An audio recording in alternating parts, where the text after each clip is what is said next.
Bonjour à tous. Merci d'être venus pour le webinaire d'intro à la SNOMED-CT. Je ne sais pas si on attend qu'il y ait un peu plus de gens, du coup, Elodie ou... On va pouvoir commencer. Juste un petit rappel avant que je te passe la parole. Vous allez recevoir le replay du webinaire dès la fin de la session. On le mettra également en ligne sur le site de l'agence et on publiera également le support pour ceux que ça intéresse.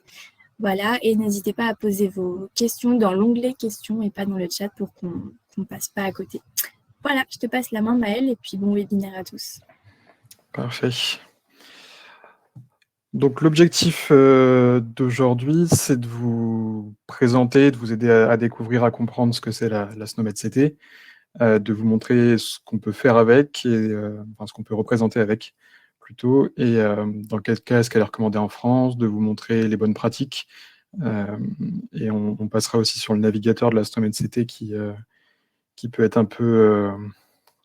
Il y a plein de choses un peu partout, donc quand on découvre, c'est pas forcément simple de s'y retrouver, donc on passera rapidement dessus pour voir les principales fonctionnalités. Comme disait Elodie, vous pouvez mettre vos questions dans la partie questions. Si jamais après le webinaire ou si on n'a pas le temps de répondre à toutes les questions, j'ai laissé le mail du support du CGTS qui vous permettra de poser des questions si besoin. Donc pour répondre que ce soit sur la SNOMED-CT ou sur d'autres terminologies. Donc le programme du jour, c'est de faire un rapide retour sur ce qu'est une terminologie avant de passer sur la SNOMED-CT. Et on va passer un peu plus de temps sur les composants de la SNOMED-CT, les différentes hiérarchies, alors pas toutes, parce qu'il y en a quand même beaucoup, mais les principales, à quoi elles servent, ce qu'il peut y avoir dedans et si elles sont ou non recommandées par le CISIS en France, une petite partie utilisation de la SNOMED en France, et comme je disais, une partie sur le navigateur. Donc, en ce qui concerne les terminologies, donc, quand vous échangez des données de santé ou quand vous codez des informations de santé, vous pouvez utiliser différents types de vocabulaire, et ce sont ces vocabulaires-là qu'on appelle des terminologies, avec un T majuscule, qui va permettre donc de regrouper l'ensemble des vocabulaires que vous voyez sur votre droite. Et donc, une terminologie, c'est un ensemble de concepts qui vont être plus ou moins définis et plus ou moins organisés. On a des terminologies assez simples, entre guillemets, donc des glossaires, des dictionnaires, et des structures beaucoup plus complexes, mais du coup beaucoup plus riches en informations, comme les ontologies ou les terminologies avec un T minuscule cette fois. Pour vous donner un peu plus de visibilité, un dictionnaire ou un glossaire, c'est quelque chose d'assez commun, on a tous vu. C'est une liste, pas forcément organisée, avec des définitions. Donc on a très peu d'informations et c'est en général peu compréhensible par les machines. On peut ensuite donc ajouter un peu plus d'informations, on peut ajouter des relations hiérarchiques pour arriver sur une taxonomie. Donc dans ce cas-là, on va savoir que par exemple, un Homo sapiens, c'est un mammifère, qu'un mammifère, c'est un animal. On rajoute de l'information et de la complexité. Une troisième étape, du coup, ça va être le thésaurus, où cette fois, on va rajouter d'autres relations, autres que hiérarchiques. Donc, on a toujours cet aspect hiérarchique avec le reptile qui est un animal, mais on va ajouter d'autres informations. Par exemple, une écaille est liée à un reptile. Mais on voit que l'apport qui est apporté avec ces relations non hiérarchiques est assez illimité. Et lié à, ça donne un supplément d'information, mais c'est dur d'en faire quelque chose de très concret. Donc c'est là qu'on va arriver sur la terminologie, où on a un réel réseau de concepts qui sont vraiment liés avec des relations précises. On a mis quelques exemples, A pour étiologie, fait partie de A pour localisation. Donc là, on a de la structure hiérarchique, mais on a d'autres relations qui vraiment nous aident à comprendre, à faire des liens entre les différents concepts. Et la dernière étape, qui est l'ontologie, qui est assez similaire à la terminologie, la seule différence, c'est que les définitions qui sont nécessaires et suffisantes sont formalisées pour chaque concept, et chaque concept suit des règles qui sont précises dans l'ontologie, ce qui là permet d'avoir une compréhension par la machine complète.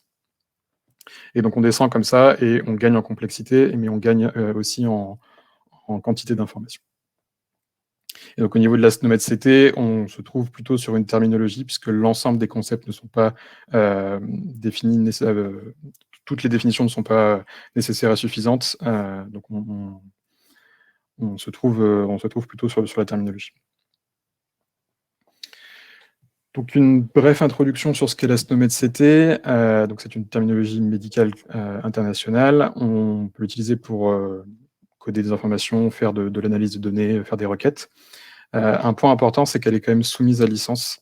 Donc je vous ai mis un petit QR code en bas à droite qui vous amène vers le site de la SNOMED-CT, plus particulièrement sur la partie licence et comment obtenir la SNOMED-CT. Donc si vous avez des questions dessus, on pourra quand même y répondre, mais comme ça, vous avez un lien direct vers la source de ces informations. Globalement, aujourd'hui, comme la France n'est pas pays membre, chaque personne qui veut utiliser la SNOMED-CT doit payer des frais d'affilié. Et une fois que la France sera pays membre, la France paiera ses frais pour le territoire français, donc toute cette partie obtention et licence sera simplifiée. Donc, si on revient sur la SNOMED, elle est gérée par une association qui s'appelle la SNOMED International, qui est basée à Londres, et qui est une association qui est gérée par une assemblée générale qui est constituée des pays qui ont adhéré à la SNOMED-CT. Donc, ils sont aujourd'hui 43. La SNOMED, elle est disponible en plusieurs langues, son contenu est validé scientifiquement, et elle est déjà alignée avec des standards internationaux. Elle peut être alignée avec d'autres standards internationaux au besoin. Surtout, elle est déjà recommandée dans les standards internationaux. Si on passe d'un point de vue un peu plus technique, elle est constituée de 3 composants. Le premier composant, c'est les concepts. Donc, c'est ce qu'on disait tout à l'heure dans la définition de la terminologie, c'est vraiment la base du vocabulaire.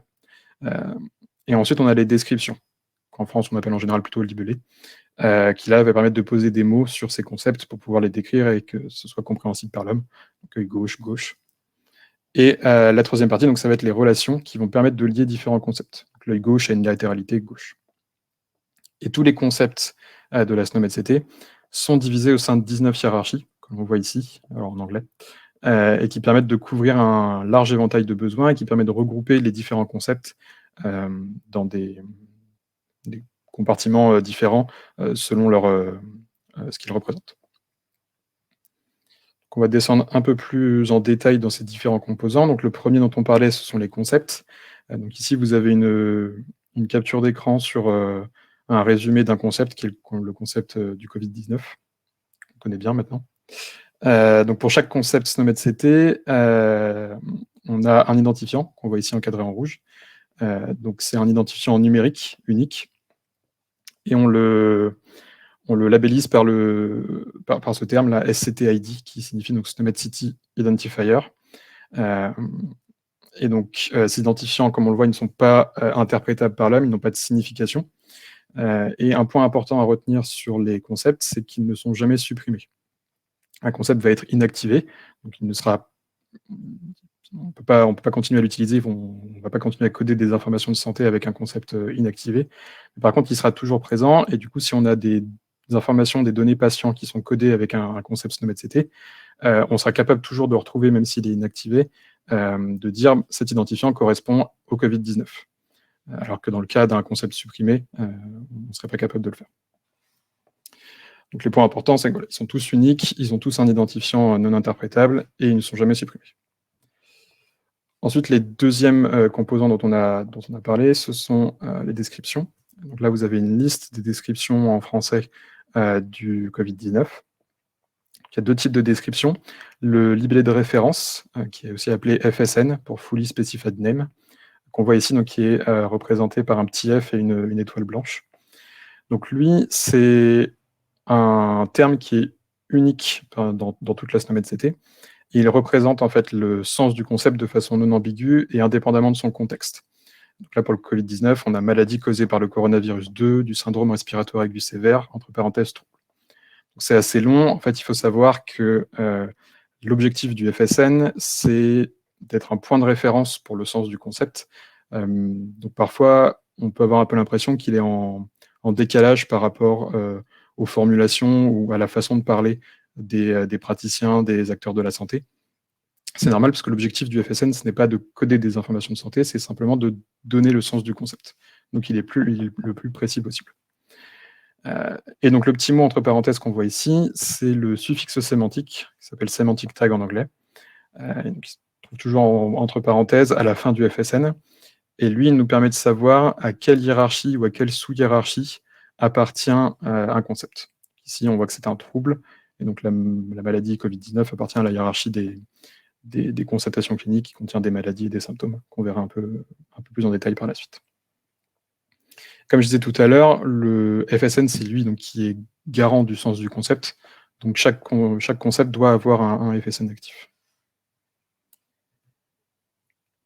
Le deuxième type de description, ce sont les synonymes, qui sont eux des labellés alternatifs, qui permettent de donner une description alternative au concept. On voit ici qu'ils sont symbolisés par des S. Et contrairement au FSN, donc ils ne sont pas uniques et on peut avoir n'importe quel nombre de synonymes. La seule règle, c'est qu'il faut au moins un synonyme préféré. Parmi les synonymes, vous voyez qu'il y en a un avec une petite étoile noire qui est préféré. Donc c'est Covid-19 dans ce cas-là. Et les autres sont avec un espèce de petit check noir et ils sont acceptables. Donc le strict minimum pour un concept, c'est d'avoir un FSN et un synonyme préféré. Tous ces synonymes-là sont optionnels, mais permettent, lorsqu'on recherche un concept dans la terminologie, de pouvoir le trouver plus facilement selon comment nous, on le définit, et donc permet de trouver ce concept plus facilement. Et la règle de bonne pratique, c'est d'utiliser le synonyme préféré pour coder les informations de santé. Dans un dossier médical, si on codait les maladies en SNOMED, ce serait le Covid-19, ce serait le terme Covid-19 qui serait utilisé. Ensuite, on passe aux relations. Donc les relations, comme je disais, qui permettent de lier deux concepts entre eux et qui permettent de rendre la définition d'un concept compréhensible par un ordinateur. Il y a deux types de relations. La relation hiérarchique is-a, qui peut se traduire par est un ou est une en français, et qui va permettre de relier un concept à un concept plus générique qu'on va appeler un parent.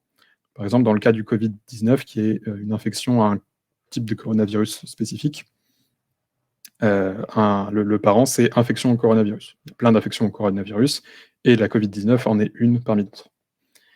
Et donc, comme chaque concept est lié à un concept plus générique, on a forcément des concepts, lorsqu'on regarde un concept, on voit aussi ses enfants, qui sont eux des concepts plus précis. On a par exemple la maladie aiguë causée par le Covid-2 du SRAS. Donc là, on ajoute de l'information. On n'est plus sur un simple Covid-19, on ajoute la notion de aiguë. Et donc du coup, plus on descend au sein de la hiérarchie, plus on va obtenir des concepts précis, à tel point qu'à un moment, on va tomber sur des concepts qui n'auront plus d'enfants. Et plus on remonte, plus on va tomber sur des concepts de plus en plus génériques. Et lorsqu'on va remonter tout en haut de la SNOMED-CT, on va tomber sur les 19 concepts les plus génériques de la SNOMED-CT qui permettent, qui créent les hiérarchies. C'est ceux qu'on voyait dans la slide tout à l'heure, la liste de 19 concepts, et qui donc divisent la SNOMED en 19 hiérarchies. Donc tout à l'heure, je parlais de parents au singulier, on voit que là, c'est au pluriel. Contrairement à d'autres terminologies, les concepts de la SNOMED-CT peuvent avoir plusieurs parents, ce qu'on appelle la polyhiérarchie. Alors pour ceux à qui ça parle, c'est un principe un peu similaire à l'héritage multiple en programmation. Par exemple, si on veut représenter un dafalgan-codéiné, donc c'est un médicament qui contient du paracétamol, si je ne dis pas de bêtises, et de la codéine. Donc dans ces parents, on va avoir médicament qui contient de la codéine et un deuxième parent qui est médicament contenant du paracétamol. Et dans le cas de la Covid-19, on n'a qu'un seul parent. Donc ça, c'est la relation hiérarchique qui nous permet de créer la structure interne au sein de la SNOMED-CT. Et on a les relations non hiérarchiques qui, elles, donc, ne vont pas nous permettre de créer la structure, mais de rajouter de l'information sur le concept, de représenter des liens particuliers, la structure corporelle liée à une intervention, par exemple. Alors, on ne peut pas utiliser n'importe quelle relation avec n'importe quel concept. Chaque relation ne peut être utilisée que par des concepts d'une hiérarchie ou d'une sous-hiérarchie bien précise, et pointer vers des concepts d'une hiérarchie ou d'une sous-hiérarchie bien précise. C'est ce qu'on appelle, c'est des choses qui sont présentes dans les règles éditoriales de la SNOMED-CT, qui sont nécessaires de respecter. Et là, ici, donc, on voit les deux relations non hiérarchiques du Covid-19. Il a un processus pathologique qui est un processus infectieux, et il a pour agent causal, le coronavirus 2 du syndrome respiratoire aigu sévère. Donc tous les concepts ne sont pas traduits en français, donc il y a quelques petits bouts d'anglais. Donc si on récapitule, la SNOMED-CT, elle est composée de concepts qui sont identifiés par un identifiant unique. Les concepts ne sont jamais supprimés. Et ils sont décrits par différents types de descriptions. Le FSN qui représente le sens du concept, les synonymes, dont le synonyme préféré qui, lui, est utilisé pour coder les informations de santé. Et tous ces concepts sont liés entre eux par des relations hiérarchiques, et tous ces concepts ont des relations non hiérarchiques aussi entre eux, qui permettent donc d'ajouter du détail et de rendre la définition du concept compréhensible par la machine. Donc, je l'ai déjà répété plusieurs fois, mais le FSN, c'est bien le garant du sens du concept. Donc, normalement, c'est celui qui, juste en lisant le FSN, on est censé pouvoir comprendre le sens du concept. Alors après, selon les connaissances que l'on a, il y a des mots de vocabulaire qui peuvent nous échapper. Donc, dans ce cas-là, on peut s'appuyer sur d'autres éléments pour bien comprendre, bien situer le sens du concept et comment être sûr qu'on a choisi le bon concept. Donc pour ça, on a les relations hiérarchiques et non hiérarchiques. Ça peut aider parfois de visualiser des concepts plus génériques ou plus précis, de visualiser aussi les relations non hiérarchiques qui permettent donc de représenter les informations qui définissent le concept. On a aussi les synonymes, puisqu'on a dit que les synonymes, c'était une façon alternative de décrire les concepts. Et on a ce qu'on appelle les concepts frères, donc ça va être les enfants du parent du concept que l'on observe, et qui vont nous permettre d'avoir une idée du contexte dans lequel évolue le concept, ce qui peut être parfois utile lorsqu'on cherche à comprendre plus précisément le sens du concept. On va maintenant passer aux hiérarchies. Alors je ne sais pas si on va peut-être faire on fera les questions à la fin, je pense. Donc les hiérarchies, donc il y en a 19, ce que je disais au début. Elles ne sont pas toutes utilisées pour représenter des données de santé. Il y a 2 hiérarchies qui sont vraiment à utilisation interne de la SNOMED. C'est des métadonnées ou des concepts qui servent en interne. Mais les 17 autres donc, peuvent servir à représenter différents concepts liés à la santé. Donc on a des choses facilement liables à la santé, des constatations cliniques, des structures corporelles, des micro-organismes. Des choses un peu plus éloignées, mais qui sont toujours liées à la santé, des objets physiques qui peuvent être liés à un accident ou à une blessure, ou qui peuvent être utilisés pour réaliser un acte de soin, un scalpel par exemple, ce genre de choses. Des événements, des contextes sociaux. Donc je ne vais pas vous présenter toutes les hiérarchies. Je me suis concentré sur les 3 plus importantes en termes de volumétrie, mais on partagera les slides. Il y a une page du site de l'ANS qui concerne la SNOMED-CT, sur laquelle on partagera les différentes les slides du webinaire. Et donc vous aurez qui sont cachés, vous aurez l'ensemble des tableaux pour les hiérarchies si besoin. Donc la première hiérarchie qu'on va voir, c'est celle des constatations cliniques, qui est la plus volumineuse des hiérarchies, qui s'appelle Clinical Finding en anglais. Et donc elle sert à représenter des observations ou des examens cliniques. Alors en France, pour ce cas d'usage, on utilise plutôt la CIM10, transition vers la CIM11, et la CISP-DRC. Mais au-delà de coder des informations de santé, on peut utiliser la SNOMED à titre de recherche ou autre. Et donc si on utilise la SNOMED dans ces cas-là, la hiérarchie de la constatation clinique est un bon moyen de représenter des résultats d'observation, qu'ils soient normaux ou anormaux, un rythme cardiaque normal ou un saignement d'oreille, un symptôme, le saignement d'oreille qui peut être aussi un symptôme, et des pathologies comme la bronchite. Il y a quand même une chose importante à savoir sur cette hiérarchie. Donc elle contient 2 sous-hiérarchies principales, les constatations, finding en anglais, donc qui elles peuvent représenter un résultat normal ou anormal, et qui peuvent ne pas persister dans le temps. Le taux d'alcool sanguin élevé, par exemple, au cours du temps, il va diminuer. Et on a les troubles, disorder en anglais, qui représentent eux toujours un état anormal, qui sont persistants dans le temps, et surtout qui doivent être liés à un processus pathologique sous-jacent.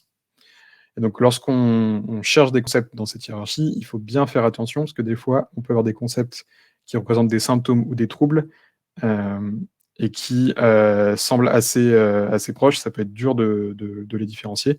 On a le cas là du problème d'audition, qui est une constatation, donc qui serait plutôt un symptôme, et la perte auditive, qui, elle, est un trouble. Et dans ce cas-là, on voit l'intérêt aussi des relations non hiérarchiques, puisque dans la définition de la perte auditive, qui est un trouble, on va avoir un symptôme qui sera le problème d'audition.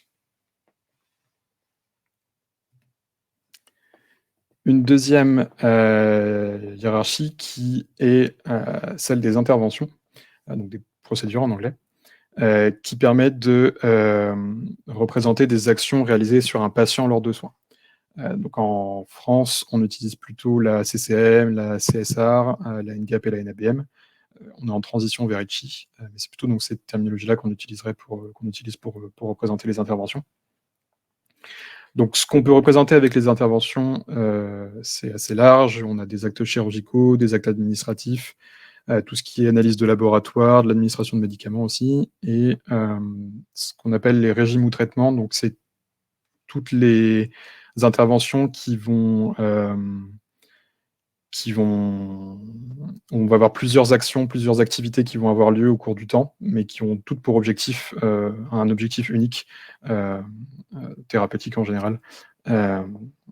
Donc ça, c'est ce qu'on retrouve sous le régime et traitement. Donc on a aussi toutes les thérapies, tout ce qui est en lien en psychologie, par exemple, les chimiothérapies aussi.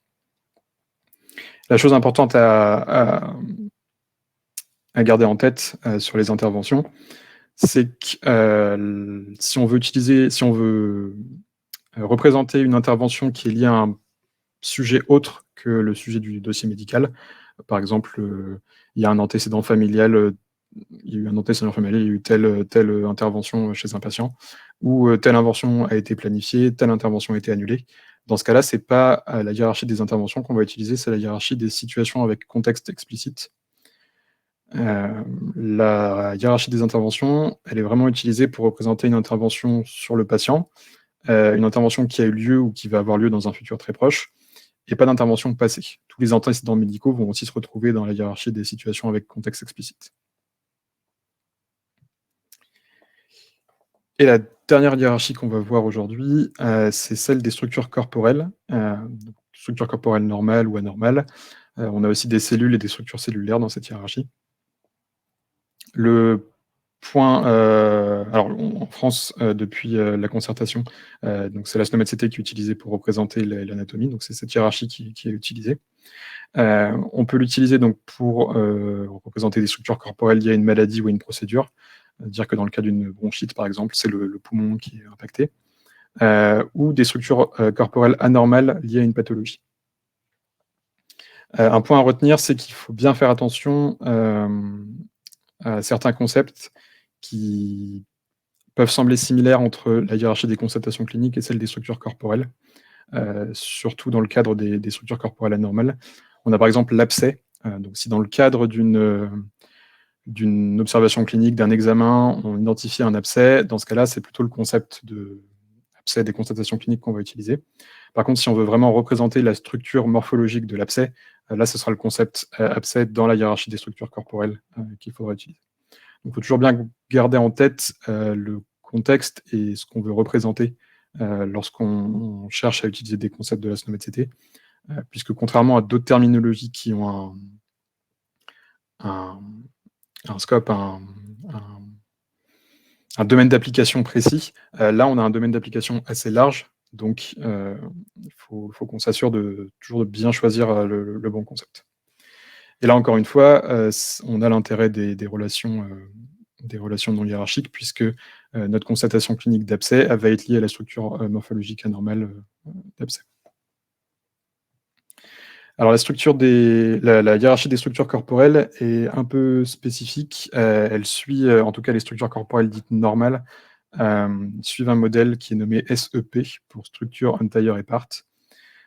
Donc pour chaque concept, j'ai pris l'exemple du cœur, on va avoir un concept cœur entier qui représente la structure anatomique concrète en entier. un concept partie du cœur qui, lui, va contenir toutes les sous-parties du cœur entier. Donc on va avoir, et toutes ces sous-parties vont suivre aussi le modèle SEP. Donc on va avoir l'aorte, par exemple. Et ensuite, on a un concept structure qui sera le parent de cœur entier et de partie du cœur, qui lui est une représentation «abstraite» entre guillemets de la structure anatomique et qui a pour objectif de rassembler le cœur entier et toutes ses parties. Par contre, lors de la codification, d'un point de vue sémantique, c'est le cœur entier qu'il faut utiliser parce que c'est lui qui représente la structure anatomique concrète et complète. Donc, on a vu là sur les différentes hiérarchies que, on ne l'a pas vu toutes, mais toutes les hiérarchies peuvent être utilisées pour représenter différentes choses, mais que selon les cas d'usage, c'était recommandé d'utiliser la SNOMED par le CISIS ou non. Et le CISIS, justement, c'est le cadre d'interopérabilité des systèmes d'information de santé. Donc, c'est lui qui va fixer les règles, qui va contenir des spécifications techniques pour indiquer que dans tel cas d'usage, dans le cas de l'anatomie par exemple, c'est bien la SNOMED qu'on utilise pour représenter des structures anatomiques, mais que par contre pour les maladies, on va plutôt utiliser la CIM10. Et la façon dont le choix de ces terminologies est utilisé est basée sur le diagramme suivant, qui sont un peu complexes, mais c'est assez simple. Si on a une donnée à coder et il y a déjà une terminologie qui est en usage, on va continuer à utiliser cette terminologie. L'objectif, c'est pas de tout changer. Si la terminologie en place fonctionne et qu'il n'y a pas de raison de changer, on va garder ce qui est en place. S'il n'y a aucune terminologie qui est en large usage, on va regarder les profils européens. Si l'Europe recommande une terminologie, une concertation sera mise en place, mais pour s'assurer que l'écosystème est en accord avec ça. Et s'il n'y a pas de recommandation des profils européens, alors dans ce cas-là, c'est l'ANS qui va étudier les terminologies qui seraient pertinentes et faire une proposition de terminologie qui pourrait être remontée à l'Europe. Une concertation est faite avec l'écosystème et soit on adopte la terminologie, une des terminologies qui a été proposée, soit s'il y a des conflits qui ont été relevés pendant la concertation, on fait une passe et voilà. Je vous ai mis un lien pareil sur le site de l'ANS qui vous donnera plus de détails sur le CISIS, avec plusieurs vidéos d'anciens webinaires sur le CISIS, si vous voulez plus d'informations. Et donc l'objectif de cette structure et du CISIS, c'est de s'assurer d'avoir un environnement multiterminologique pertinent, puisque même si on a des terminologies comme la SNOMED qui ont une portée assez large sur la santé, aucune terminologie n'est capable de répondre à tous les besoins. On aura toujours des terminologies beaucoup plus précises, et du coup, on préfère les utiliser elles. Chaque terminologie va avoir ses inconvénients et ses avantages. Et la seule solution pour pallier à l'ensemble de ces inconvénients et profiter de l'ensemble des avantages, c'est d'avoir un système multiterminologique qui se repose justement sur toutes ces forces et qui permet de compenser toutes ces faiblesses. Et donc, je vous parlais de concertation tout à l'heure. On a mis en place 2 premières concertations en fin mars 2022, qui concernaient donc l'anatomie et les micro-organismes, donc qui visaient l'ensemble de l'écosystème de santé. Et comme à chaque fois, on se base sur des critères qui sont pertinents d'un point de vue métier. L'objectif, c'est de s'assurer que les praticiens, les industriels, que la terminologie qu'on choisit plutôt, soit en accord avec les besoins des praticiens et des industriels. Donc pour l'anatomie, comme je disais tout à l'heure, c'est la SNOMED-CT qui a été choisie, mais encore une fois, l'approche multiterminologique est importante, et donc on peut mettre en place des alignements avec d'autres terminologies qui seraient pertinentes. Et au niveau des micro-organismes, alors on n'a pas de résultat de concertation encore, les résultats étaient un peu plus complexes à analyser, mais on aura on publiera les résultats ou les avancées dès qu'on en aura sur le site de l'ANS, comme on avait publié les informations qui concernent l'anatomie. Donc maintenant, je vous propose de faire un petit tour sur le navigateur. Je vous ai remis un lien, un QR code pareil qui vous amènera vers le navigateur. Alors du coup, je suis en train de me dire d'ailleurs, Elodie, est-ce que je peux partager mon écran pour montrer autre chose que la présentation ou pas? Oui, bien sûr, tu fais partager l'écran, et comme ça, on verra ton écran, et quand on enlève le partage, ça rebascule sur la presse. Parfait. Écran entier.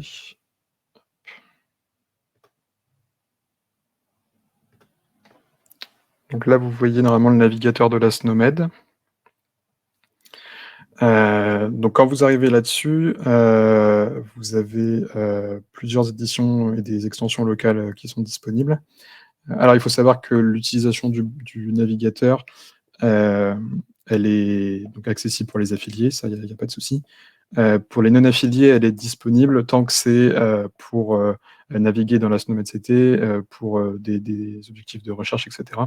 Mais il y a une licence qui vous sera demandé de lire et d'accepter avant d'accéder au navigateur, qui apparaît pas là, parce que le cache enregistré que je l'avais accepté.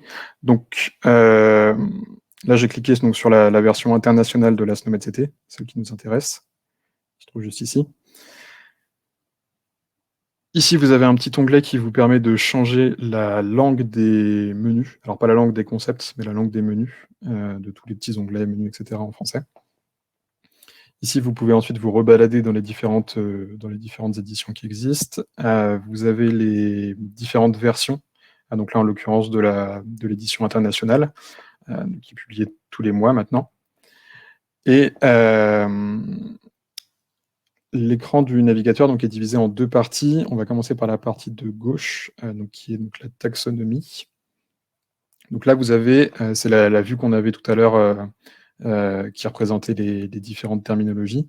Donc vous avez l'ensemble des concepts de la SNOMED-CT et vous pouvez vous balader dedans et chercher les enfants, récupérer les parents, etc.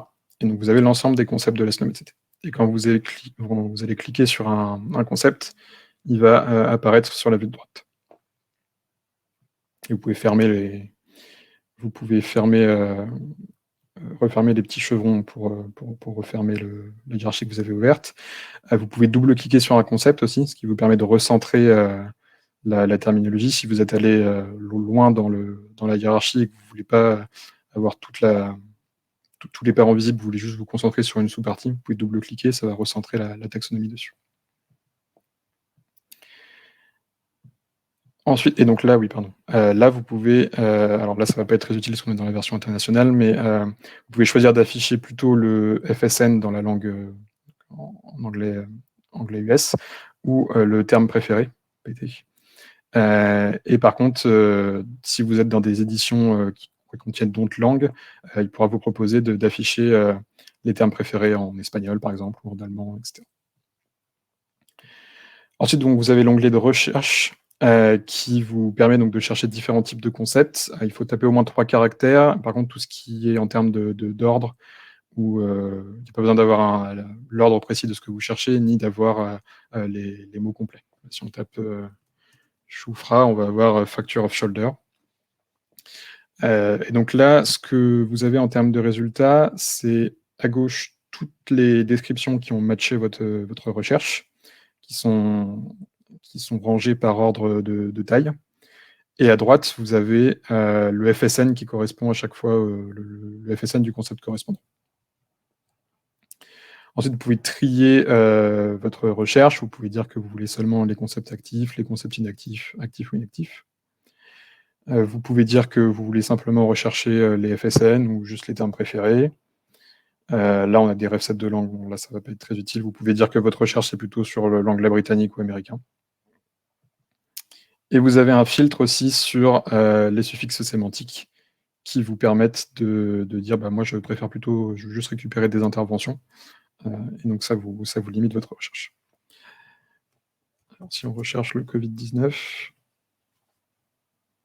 alors oui, pas une intervention du coup.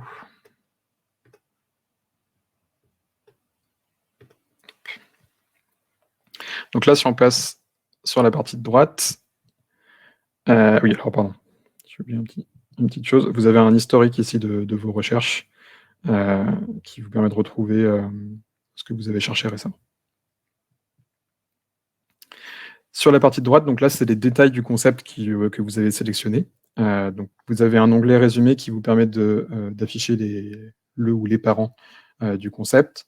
Vous allez vers la partie avec le FSN, l'identifiant et toutes les descriptions et dans quelle langue elles sont, sans savoir lesquelles sont des FSN ou des termes préférés. Et vous avez un petit onglet qui vous indique les relations et leurs valeurs. Ici, vous avez un petit menu déroulant qui vous permet de copier différents types d'informations. Et en dessous, vous avez les enfants du concept et vous pouvez vous balader, pareil, encore de nouveau dans la hiérarchie des enfants. Ensuite, vous avez une vue détaillée. Ça, c'est ce qu'on voyait tout à l'heure, où là, par langue, vous avez l'ensemble des FSN, des synonymes préférés ou non. Et donc, les synonymes préférés ne sont pas forcément les mêmes selon les langues. Là, pour le Covid-19, c'est pas un bon exemple, mais quand on a entre la version américaine et anglaise, par exemple, on peut avoir des petites différences d'orthographe. Ou pareil, il y a un groupe de travail qui travaille sur une traduction française commune entre tous les pays francophones, et où là, voilà, chaque pays francophone choisit son terme préféré dans sa version française. Tout en bas, vous avez un tableau avec les différentes relations qui n'est pas forcément très lisible. Vous avez une version un peu plus lisible dans la version diagramme, où là, du coup, vous pouvez voir la définition du concept. Donc ça, c'est le concept qu'on a, donc là, cette fois en anglais, mais le concept qu'on a observé depuis le début du webinaire, son ou ses parents, ici une infection au coronavirus, et ensuite les différentes relations non hiérarchiques et leurs valeurs. Donc là, on retrouve le processus pathologique, processus infectieux, l'agent causal, qui est le coronavirus du SARS. Ensuite, on a d'autres onglets, mais qui sont peut-être un peu plus complexes. Dans un premier temps, je pense qu'on pourra s'arrêter là. Et ici, vous avez aussi un onglet qui vous permet de comparer soit plusieurs concepts à la fois, soit plusieurs hiérarchies. Mais en général, si vous n'avez pas besoin de faire de comparaison, la version complète, c'est celle par défaut, et elle fonctionne assez bien. Vous pouvez aussi faire glisser des contenus pour soit les rechercher, soit directement les amener sur le petit carré bleu et du coup aller directement sur le concept en question. Vous n'avez pas besoin forcément de rechercher un concept que vous avez trouvé dans une définition d'un autre concept. Voilà, donc c'est à peu près tout pour le navigateur. Ah, je vois qu'il y a eu un problème technique. Nous ne voyons pas votre écran. Élodie, tu vois mon écran, toi, sur... Oui, toujours. À l'écran, une date de version est visible. Peut-être que... Alors, je ne sais pas sur quel navigateur vous êtes connecté. N'hésitez pas à réactualiser et à vous connecter depuis Google Chrome. C'est l'adaptateur le mieux pour Livestorm. Bon. Pas de souci visio, le problème... Ok. Bon. Ça a l'air d'avoir été... Je vais arrêter de partager, du coup, parce que... Hop. Bon, ça a l'air d'être résolu. De toute façon, si vous avez loupé la petite partie navigateur, comme on remettra le live, et qu'a priori, toi, Élodie, tu voyais tout au niveau du live, ce sera bon. Oui, vous aurez tout dans le replay, dans tous les cas. Ouais. À la fin des slides, je vous ai mis aussi un petit glossaire, un rappel des différentes définitions qu'on trouve dans les slides, donc vous les aurez à la fin des slides.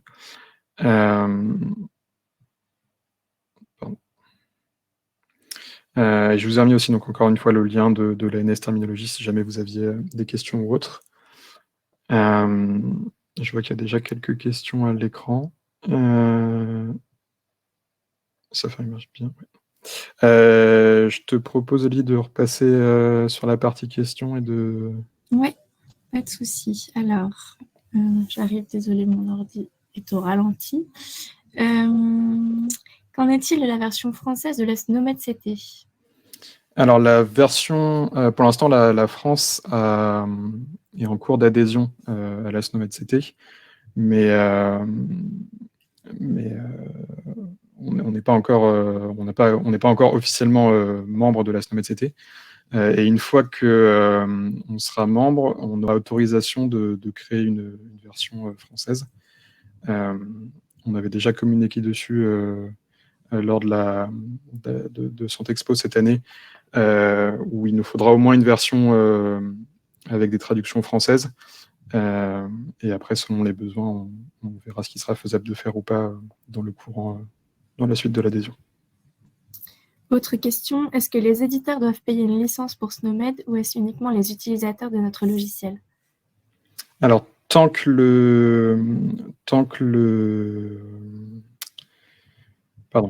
la France n'est pas adhérente, pour toute utilisation de la SNOMED, il faut avoir une licence affiliée. Donc il faut payer des frais d'adhésion. Par contre, cet aspect-là disparaît une fois que la France est adhérente. Autre question. Oula, mon ordi a bugué. Pardon, j'arrive. Qui sera le NRC français? Sous tutelle de qui? Et y aura-t-il une ATIH de SNOMED-CT en France?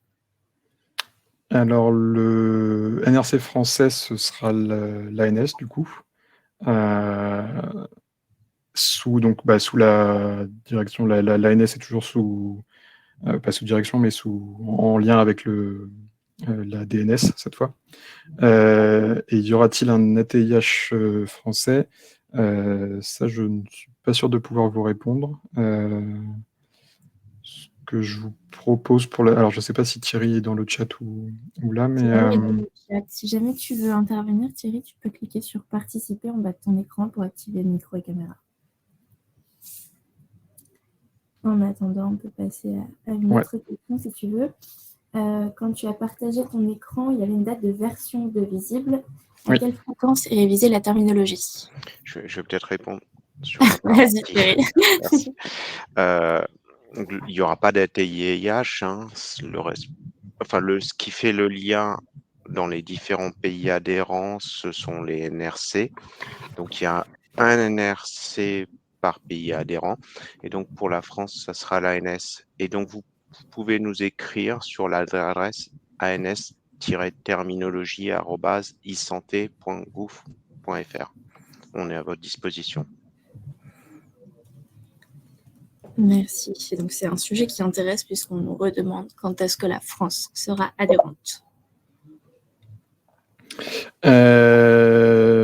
Ouais, alors adhérent, l'adhésion... Oui, vous m'entendez? Pardon, j'ai joué avec mon... On t'entend. Quand est-ce que la France sera adhérente? Là, on est en cours d'adhésion et de négociation avec la SNOMED. Donc, ce sera courant 2022-2023. Autre question. Ouais, il y avait une question sur la version. Alors, les versions de la SNOMED-CT, enfin, la version internationale de la SNOMED-CT est publiée mensuellement actuellement. Avant, c'était 2 fois par an. Maintenant, c'est tous les mois. C'est à la fin du mois. Donc, plus que quelques jours avant la nouvelle version. Exactement. Quels sont aujourd'hui les pays qui ont adopté la SNOMED comme la France s'apprête à le faire?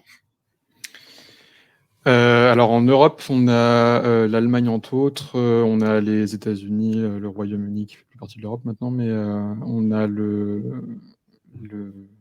les Pays-Bas. Il y a pas mal de pays, quelques pays en Asie, des pays en EMEA, donc Europe, Moyen-Orient, Afrique, des pays d'Amérique latine aussi, il me semble, si je ne dis pas de bêtises. Si vous allez sur le site de la SNOMED, qui n'est pas accessible, je vais partager mon écran, ce sera plus simple. Sélectionner écran. Juste ici, dans Members, vous avez un endroit, une liste des différents pays qui sont actuellement membres.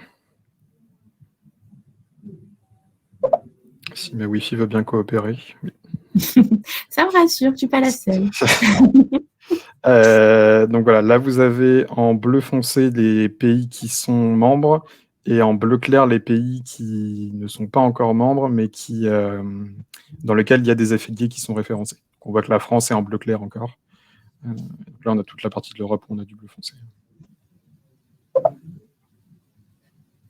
Et je vais vous mettre le lien dans le chat. Hop. Merci. On a une autre question. La SNOMED-CT ne fait pas de doute sur l'élément d'alignement des données. OK. Vous me présentez des alignements de référentiel. OK.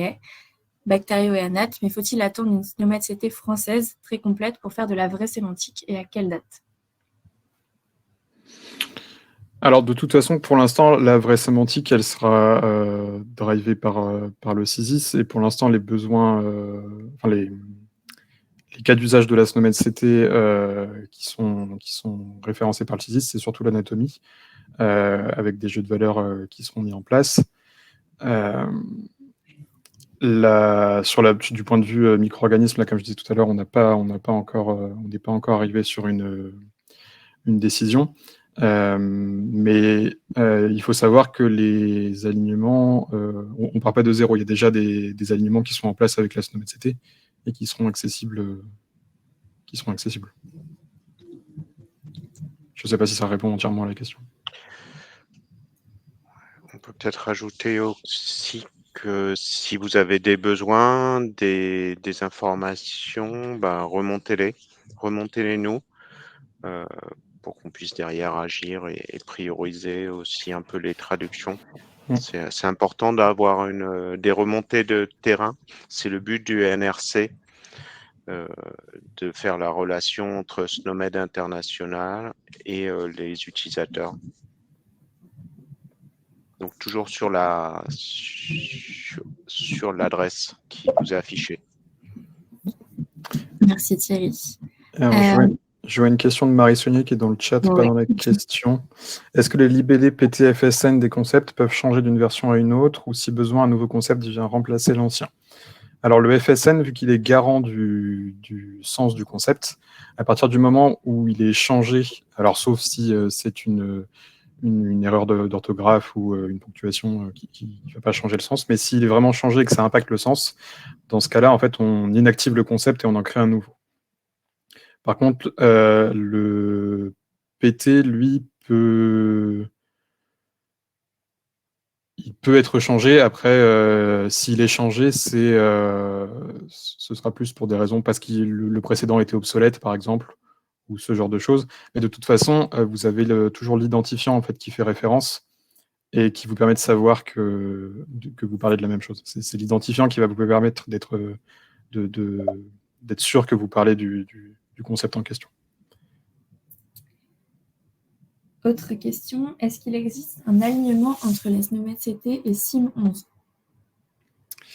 Alors, il y a des alignements en cours, un alignement déjà disponible entre la SIM 10 et la SNOMED. Il y a des alignements des travaux d'alignement qui avaient été prévus entre la SIM 11 et la SNOMED par la SNOMED internationale et l'OMS, mais qui a posé des soucis à cause de problèmes de pays en l'occurrence.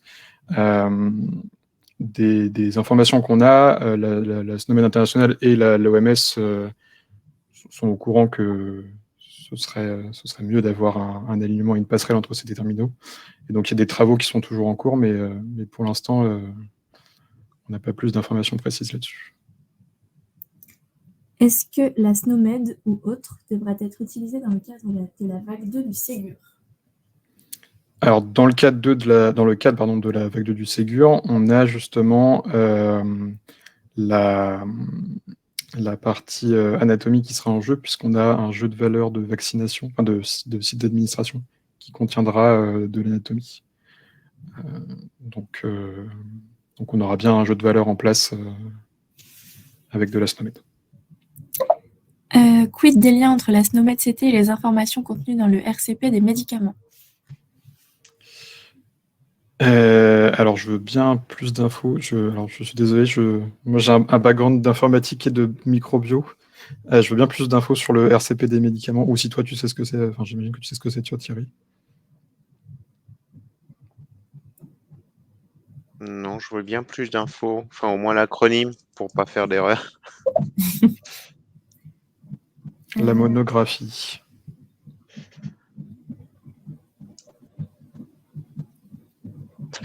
Après, ça va être résolu aussi par des alignements. La SNOMED comprend des hiérarchies de substances, de médicaments, alors que en France, comme la plupart dans des autres pays, il y a des terminologies nationales pour les médicaments. Ouais. Et il faudra faire ce genre d'alignement. Notamment, là, donc, je vois le résumé des caractéristiques du produit. De toute façon, tout ce qui est médicaments, ce sera plutôt sur le référentiel du médicament qui arriverait courant 2023, il me semble.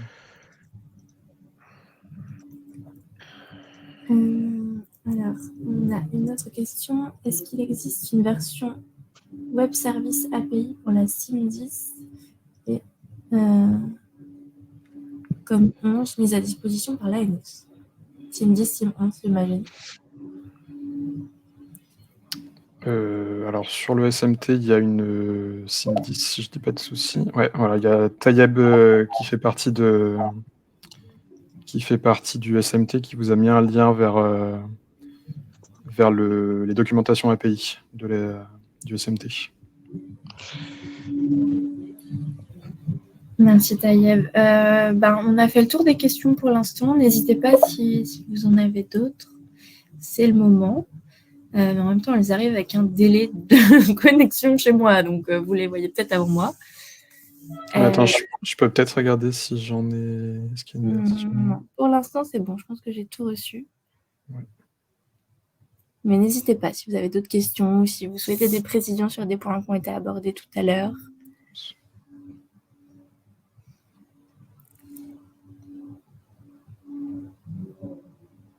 S'il y a des questions qui vous viennent plus tard, comme on vous disait, il y a le petit mail si besoin. Il y en a une nouvelle qui a dû arriver, je crois. Alors, j'arrive. Je suis désolée, c'est super long. Y aura-t-il un web service d'interrogation de la SNOMED-CT française ou de mise à jour? Alors, on est en train de valider ça, parce que, comme je disais, pour le navigateur, il y a tout un aspect licence, etc. Donc, on est en train de valider qu'on sera bien conforme au niveau des demandes de la SNOMED. Mais en tout cas, la SNOMED à terme sera disponible dans le SMT, au moins en RF2 et ou selon les extensions. Comment peut-on contribuer à l'enrichissement de la SNOMED? Eh bien, alors il y a deux possibilités. Alors dans tous les cas, vous pouvez nous contacter et faire remonter vos besoins. Le rôle du NRC, c'est aussi de servir de point de contact entre la SNOMED internationale et l'écosystème français. Donc, vous pouvez nous remonter vos besoins via le mail qu'on vous a donné. Et après, il peut y avoir plusieurs possibilités. Il y a des groupes de travaux à la SNOMED-CT où donc, les pays membres peuvent... on pourra vous communiquer des groupes qui correspondent à vos besoins, et dans ce cas-là, vous pourrez demander à la SNOMED de participer à ces groupes et donc d'enrichir la SNOMED. Vous pouvez aussi donc nous envoyer vos demandes lorsqu'une extension nationale sera en place. Vous pourrez nous envoyer vos demandes de création de contenu. Alors, il y aura, à terme, on mettra une documentation, parce que la demande de création de contenu, il nous faut quand même un nombre de justificatifs ou de choses qui montrent que c'est pas, on peut pas tout créer tout et n'importe quoi non plus. Il faut qu'on s'assure que ce qu'on crée est pertinent. Et une troisième option, c'est aussi, une fois que on est affilié dans un pays membre, c'est la création d'une extension locale, et qui du coup est vraiment spécifique à, par exemple, un hôpital ou ce genre de choses, ou à une organisation.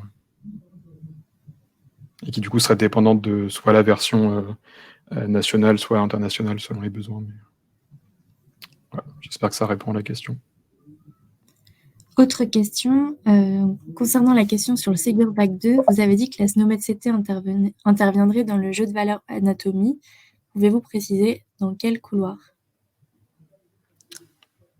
Oui. Alors, si tu as des noms de couloirs, je t'avoue que là, je maîtrise moins Thierry. J'ai les noms des jeux de valeur et j'ai les domaines, mais les couloirs... Oui. Tout ça, ça va être fixé, hein. C'est encore, oui, c'est encore en façon, discussion, ce qui sera ou pas dans la vague 2. De toute façon, ce qui sera dans la vague 2, ça sera les éléments du cadre d'interop. Donc, ça va être le cadre d'interop qui va driver les éléments. Pour l'instant, c'est l'anatomie. De l'anatomie, il y en a dans différents volets du cadre d'interop. Mais aujourd'hui, c'est peut-être un peu précoce. La vague 2, elle est en train d'être définie en ce moment. Mais on vous tiendra au courant, bien sûr. On tiendra au courant les éditeurs. Autre question, y aura-t-il un appel d'offres pour la création de la version française de la SNOMED? C'est un peu précoce, je pense, pour répondre à cette question. ouais. C'est pas impossible. Comme pour la Loinc, on a en effet un consortium pour gérer et traduire la Loinc. Mais là, c'est un peu précoce. Ok, alors on a fait le tour des questions.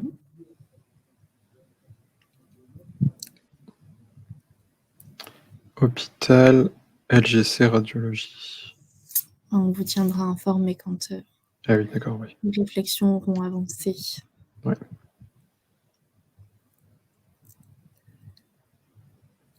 Et bah écoutez, si on a fait le tour des questions, je vous propose qu'on s'arrête là.